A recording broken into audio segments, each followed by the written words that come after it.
What about lunchtimes? Riverside was, when I home every day for lunch. Yeah, my last year at Riverside was 1965, and that was just the start, somewhere around there, of the WMHT TV. Mrs. Diestian was my French teacher, and she, there was a French class that we had very early in the morning, and also there was a lot of, I think she was televised, so she had a program with WMHT, and she was a great lady, and she was an excellent French teacher for sure. It was a program with WMHT. Have you watched it, of course? No, I have not. No, okay. No. I would say we could probably get a clip of that inserted in there for you. Mm-hmm. Yeah. No, and that was the same. We had, when we would come home, I'd come home for lunch, run home, because living so close for Riverside, and mostly all the kids did. And there was a tremendous amount of traffic down here, of people walking and around, and not bad that traffic, was, though, just happy and around. Oh, it was very happy, yeah. And it was just, that was, and as today, we have our own little community here, and Arthur's still struggling along now with another proprietor there to run the business, and it's just continued to be a little market, and we're pleased about that. That hasn't become vacant in any way. So Since 1795. I think that's what's stated. Yeah. So but. And with Riverside School, were there enough children in the neighborhood that was the population? Yeah, because they were grades kindergarten through 6, and I think Riverside continued to be a school to, I want to say, the mid-70s or a little bit later. I'm not sure, as an elementary school.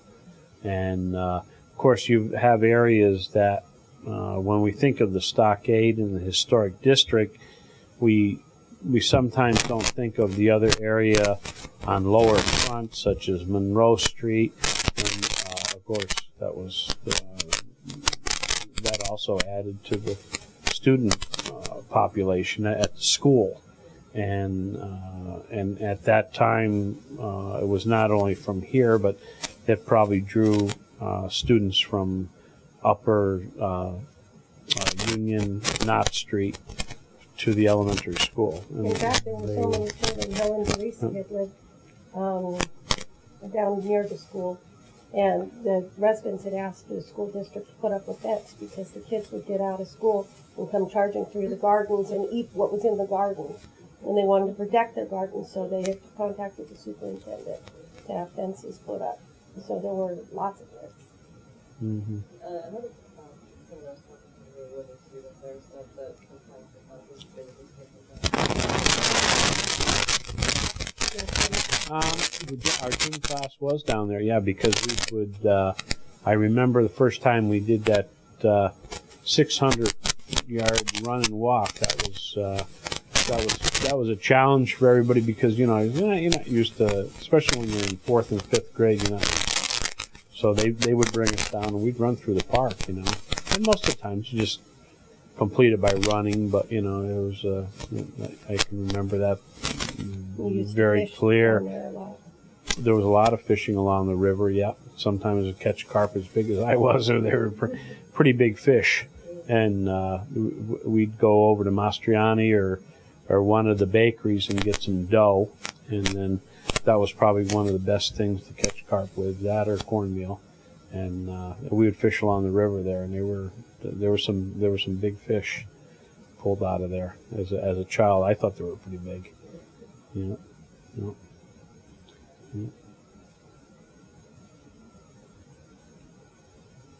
Well, I guess that gets us through the late 60s into the 70s, and then we see things the way they are today.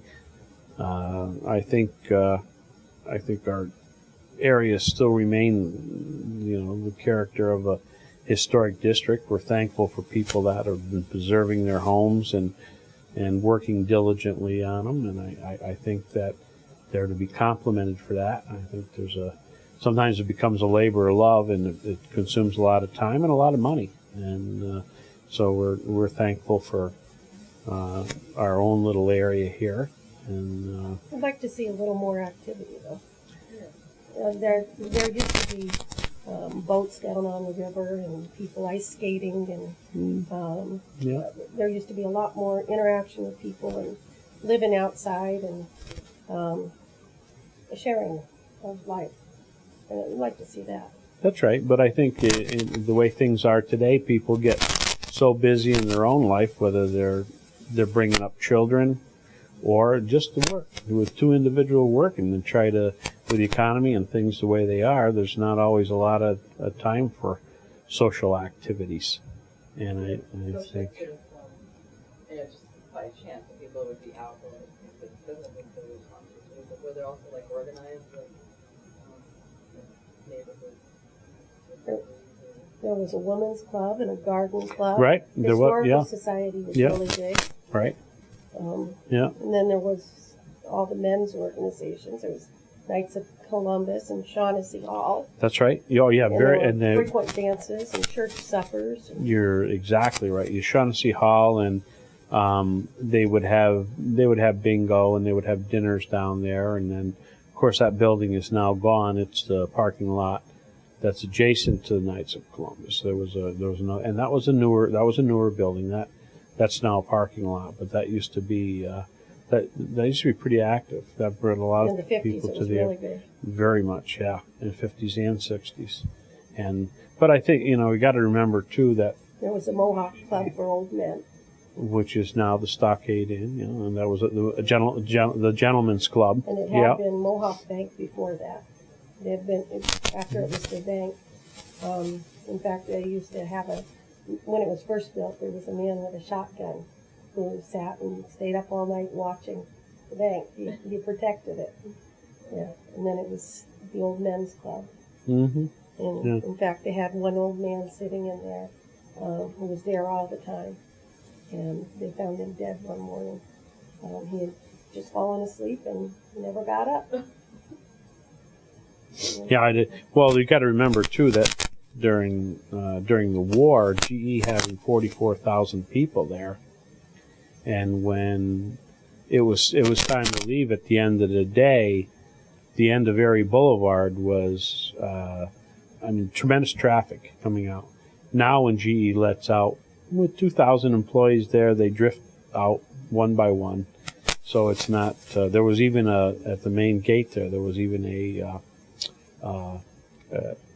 shed where the police were, or there was a regular guard there that directed traffic because it was just they streamed out of there. In fact, Washington Avenue continued at one time directly into GE, didn't it? Right. Yeah. Because before they put the circle, before that was But again, we're thinking there late 50s into 60s. In your lifetime. Yeah, but during the war period of 1944, and then American Locomotive having 11,000 employees during the war. And that's when they knocked down houses on Front Street. Making tanks. And they brought the tanks out from Alco. They made tanks at Alco and brought them out to Monroe and Front Streets, and then loaded them up there to take them away in the war. But they knocked many houses down on Front Street. Yeah. But even Alco at that time, of course, they had their own foundry. They completely make the engines, and it was something where they had their own plumbing shop. There were electric diesel engines, and they had their own. They were even on to the other side of Erie Boulevard, where the car wash is in that area now in Ramada Inn. That was their engineering buildings, and there were several buildings on that side of the railroad track. So Alco was quite a complex, and it was at the time my great uncles. They were tool makers, they were plumbers, and so I had a lot of family members that worked there, and GE both. So.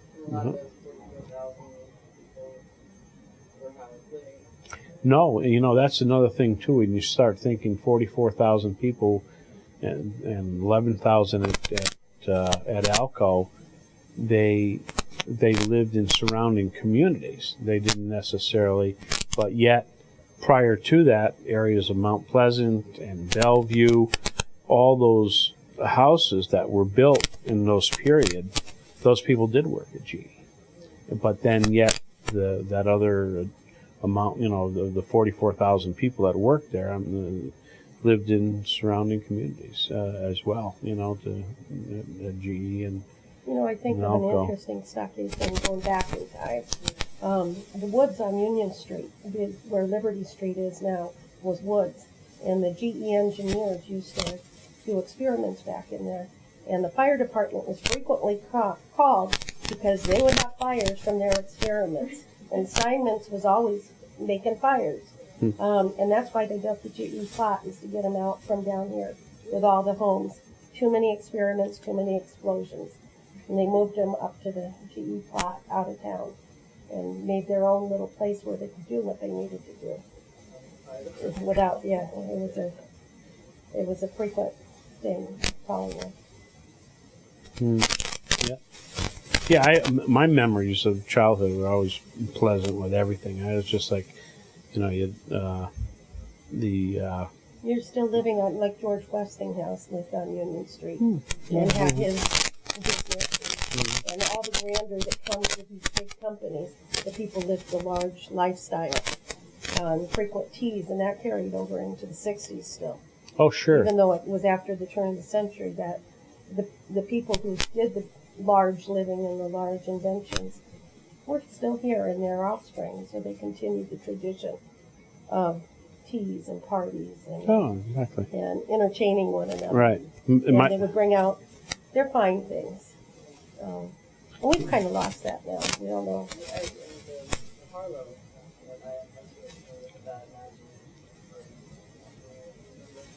No, that was, let's see, Mrs. Harlow and my mother were very good friends. My mother did her hair, and so I'd go down And there was the to university. swim, and I would swim. And Heidi was Heidi Harlow. She was a year younger than myself, so we'd get invited over to the pool. So we'd go down there and swim and stuff, and they would have entertain people, and of course, and it was at that time, 50s, it was the University Club, and it was basically an area that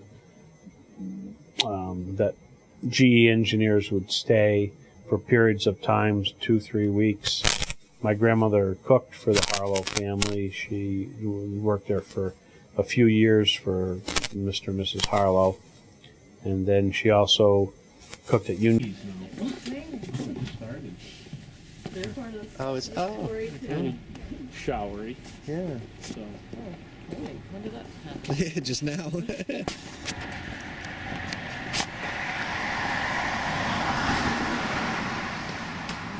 Hey, Jen.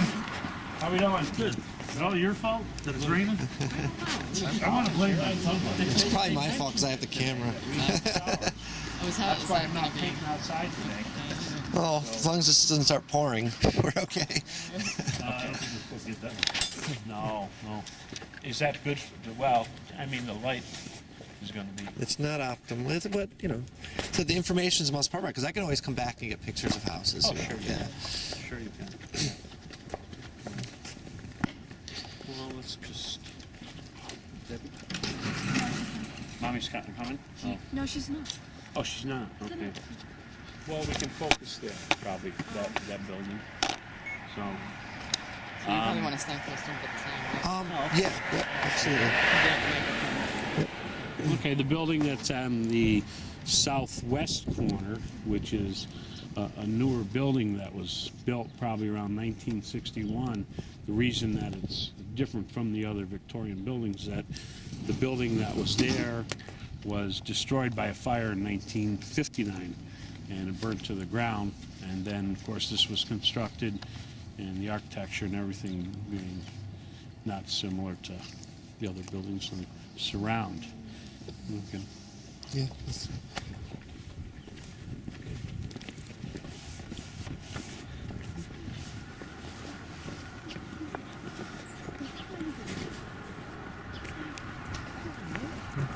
The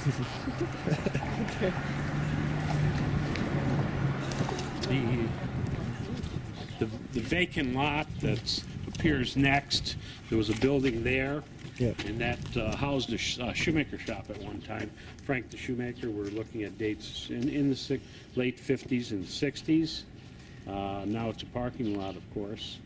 And the next building, the facade area, was a butcher shop. It was Leo the Butcher, and he had his business there. 50s and 60s, it was a meat market, of course, and sawdust on the floor, and Leo was, this is a very, very active business in the community of, you know, all these businesses that were here on Ferry Street. And next was, is now the Moon River Cafe, but at one time it was Mr. Vogel. Vogel was had a store there. It was kind of a newspaper shop, you know, and they'd sell candy and newspaper and magazines, and he had a business there for a very, very long time. Delivered the Gazette early in the morning and ran his business there. And the next, currently there's of course apartments there now, but the building that's there and the other adjacent building, The pink one. there were two different buildings, and I believe the pink building was a storage for H.S. Barney Company at one time, which fronted the bag. And then where the corner now is a parking lot.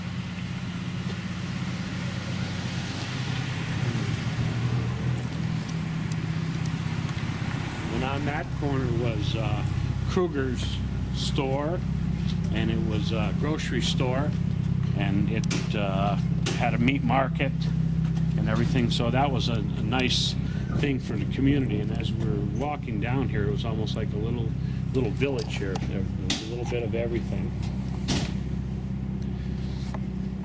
The corner building, of course, Slicks. At the time in the 60s, it was Pat's Grill. So it was always a grill. I always remembered it as such. And then the building next to that was Sam's Deli. There was a small deli there, and there were several other shops as you approach State Street. And we can. Do you want to talk about the door? What yeah, door? let's go down. Is this Yeah, that white door down there? Yeah. Oh, can we stand right in front of the door while you say it? That's kind of nice. interesting. Yeah. No, I remember my grandmother telling me, she'd go in there, we would go to Proctor's, and she'd have to go in the back door. So it was like a little, And of course, Kruger sat right here, this about the whole size of the parking lot. It was a big store. The meat market section was in the back. So.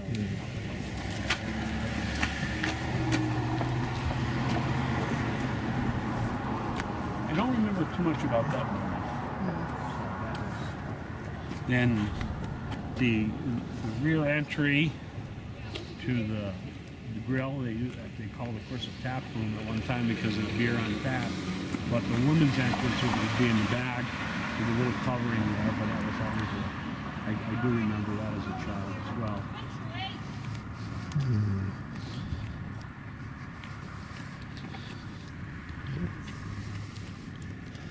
Okay, and then we can go back on that side.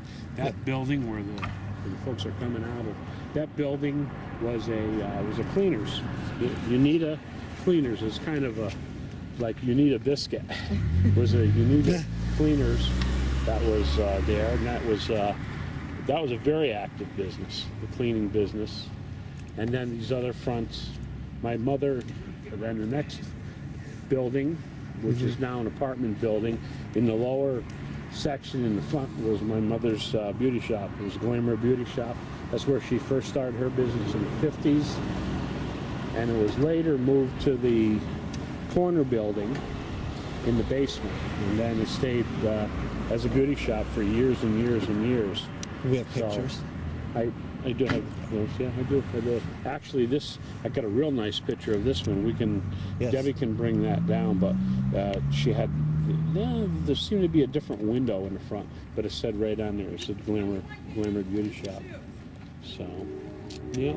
All right. But it's amazing to know that there was just like a little strip mall here, and from the 50s, and you didn't even have to leave the neighborhood. No, because my grandmother would come over a lot of times and do the shopping here. You'd just grab a newspaper, wanted your shoes fixed, bring the cleaner. There's everything here. Yeah. So. All right. Okay. Well, we beat the rain. That's good. Yeah. And showers. So, yeah. Now, where the house that we was talking about that was jail, that's not in any records? Yeah. Well, we can get that down there. Yeah. That's Yeah, Mrs. DeReese's house.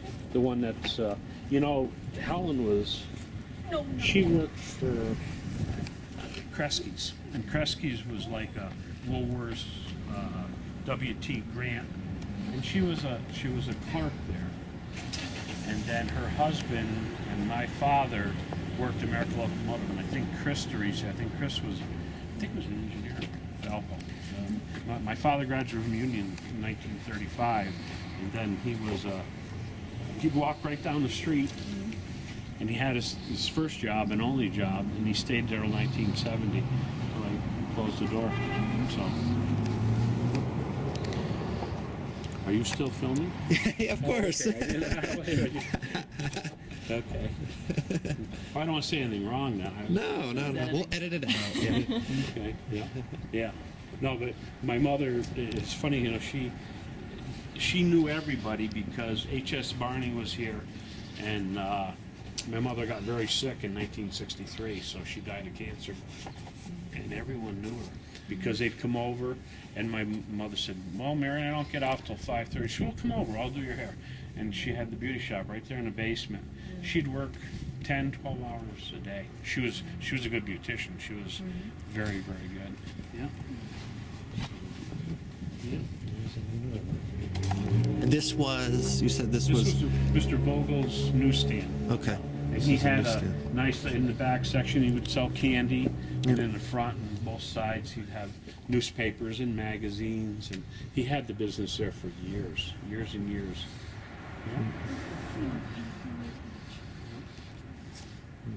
Yeah. And there's pictures of that Oh, I'm sure. somewhere. Yeah, somewhere's in the city archives, I still don't know why they didn't paint it. Because they thought it was so period, and I said, I don't know what period that is, and just leave everything.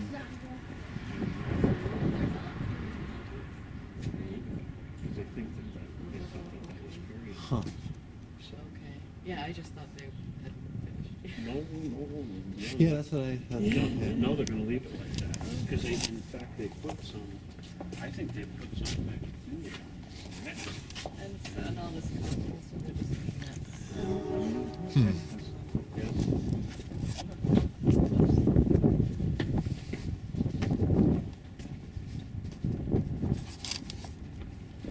This building here might have gotten taken down on the far.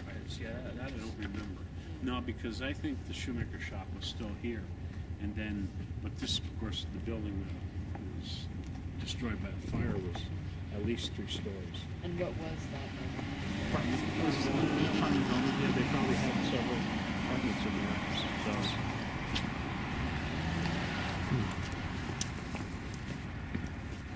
I'm going to try to get a hold of the book from Leo's, and I'll let you see it. I'm sure there's probably your family is probably in there. Which one's that? The book from the butcher. Oh, The yeah, accounts, yeah. It is, because you probably have either Schneiderwind or Jones or something. Probably that was my grandmother's name. So.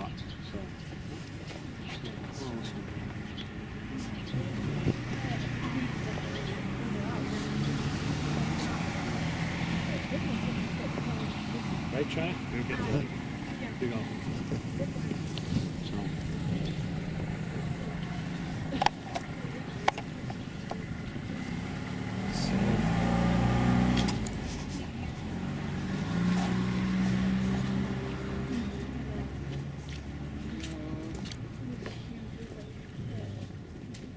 Goodrich House this is what Debbie was talking about. That was owned by H.S. Barney originally. and that was. And that's where it started, our kitchen. Yeah, no, H.S. Barney, this was his home. And Debbie was originally talking about the little strip mall that was originally here when Stickles' store was here. It was Right, all that's wood what it was. frame, and they had, their different little small little shops, including the doctor's office and things. All right, we can. Yeah.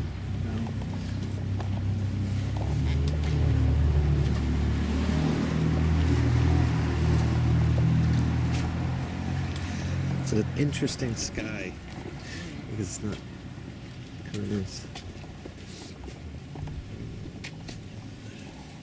No, you didn't want to come? No? Probably because she can't walk that far. Probably right. Yeah.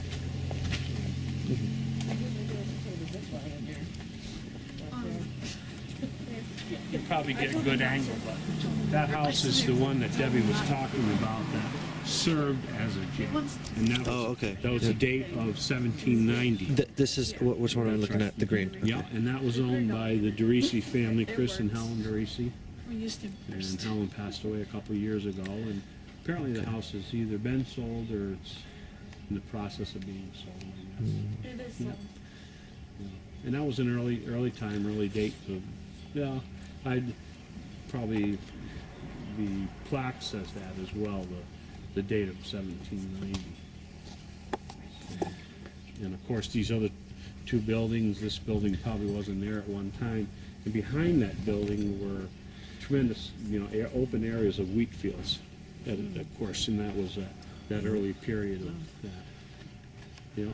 And this is the carriage house that was part of Barney building. That's was part of the Goodrich house.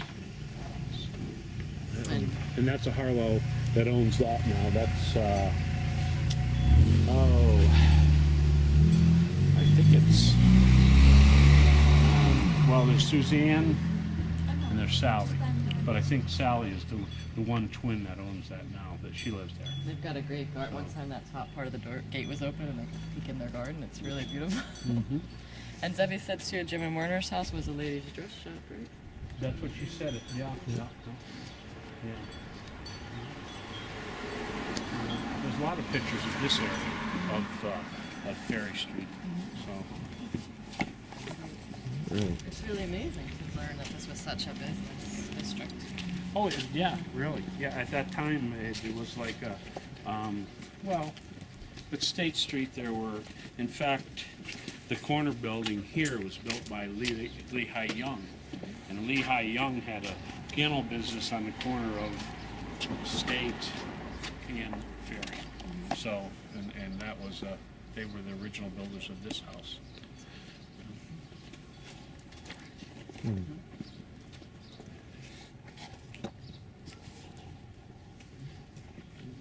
Kids, lots of 50-cent tour. So I mean, I think it. You think? Oh, this. Well, maybe when we go back in, we could. Yeah, we'll touch on it. Have more details. I think it'd be interesting doing that walk because that one do go down here. So all those little businesses there on the corner. So One of the, they've just agreed to use the Stockade Association money to access to their phone with their phone. Yeah, or because any kind of digital thing. So they're going to be putting that together, and I think that'd be great. Dr. Staffa had a tour put together. It was a walking tape, some of hers, and they were putting these little monuments and plaques. In fact, there's still one down at the Indian. The project never got canned. I think it's being reopened. But, Okay. Well, they put a couple of. In fact, they had a plaque in front of our house in a little stanchion, and it got all confused. Everything was, that was supposed to be a prototype, and there was too much opposition. They didn't want all the little stanchions, plaques, and everything. And George Weinheimer, he was an artist, and George was involved too. So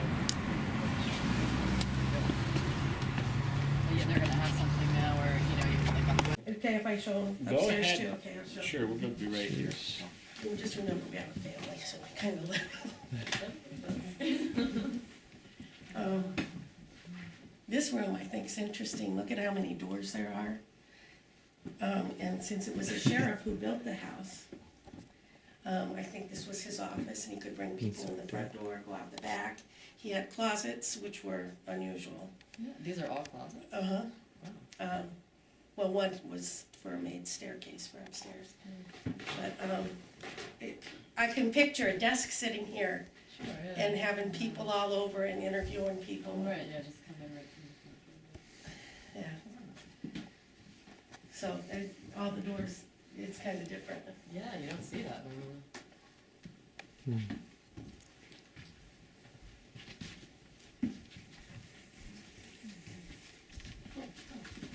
And this is the kitchen. And the bathroom. Just rooms. And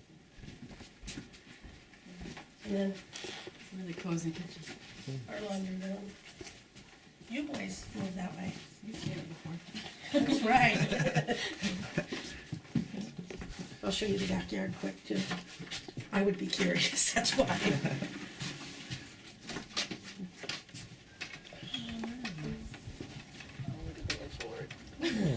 So it's a live-in yard. And we see we're cleaning the cellar out so that he can wash the walls. We bringing things out and they'll go back, but You guys got electric in your fort? Luxurious. That's cool. oh.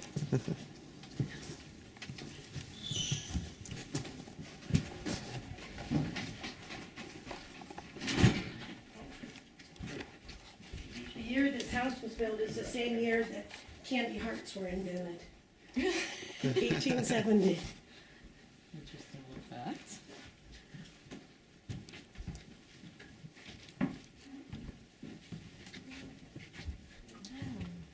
We turned it into a little closet type room there. And this is our guest bedroom. Great, I'd love to be a guest here. We have guests pretty often. Yeah.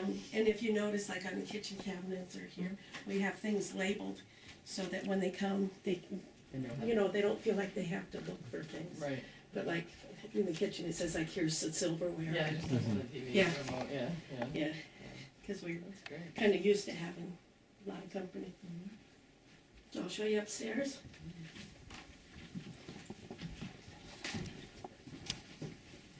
Now, you know about that, the bathtub thing? No. It's a coffin niche is what it's called. And that's because when they had funerals, they would have them on the second floor. And on a curved staircase, you couldn't negotiate the curve without backing up into there. So that's They put its the corner of the purpose. casket Yeah. in there to It's make not, it's not a statuary place. It was for the purpose of negotiating a coffin. That's funny. Well, why did they have the funerals on the second floor? Yeah, why didn't they just do it on the first floor? Because They thought they say closer to God. Oh, was okay. Well, they would lay them out, actually. Yeah, they laid them out and people came and visited and the whole thing. So, Do you want to go first? I didn't know if you were filming. Yeah, go ahead. Frank's a Bichon, a little white dog. And he sounds terrible when he's harmless. And he's in his cage.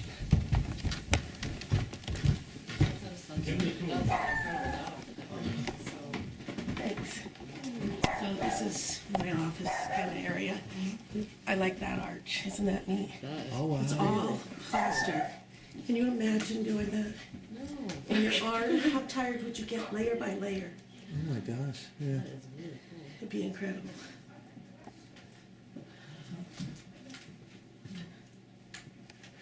This is our one bed for kids, one for parents. Because we always end up with kids. Well, you've got how many? Seven. Yeah. Okay. Yeah. The four big ones, they still come home, and the bed is the place we all gather all the time. You know, they just jump in.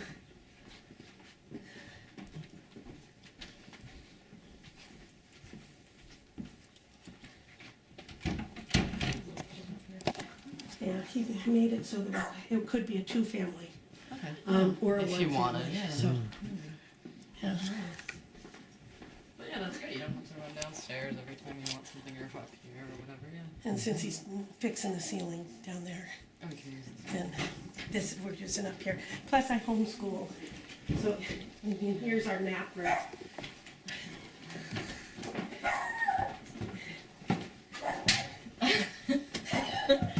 How do you teach your kids? Cool. Yeah. You have a nap room.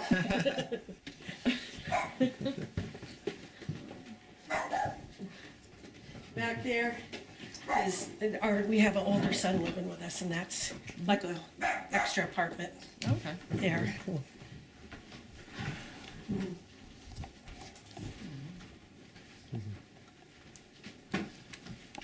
Let me get this closet door shut before the camera comes in here. There, boys' room.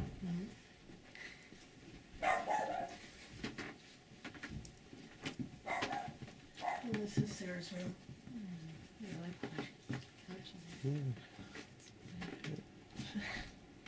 And that's most of the 2 floors. That's incredible. Where do you get all this wallpaper? Where do you get the wallpaper from? Oh, well, Curious. that It's beautiful. wallpaper was from Touch of Class catalog. Oh, okay. Okay. It was on sale. That's why. We're scavengers, Sure. just like everybody else. Yeah. That one.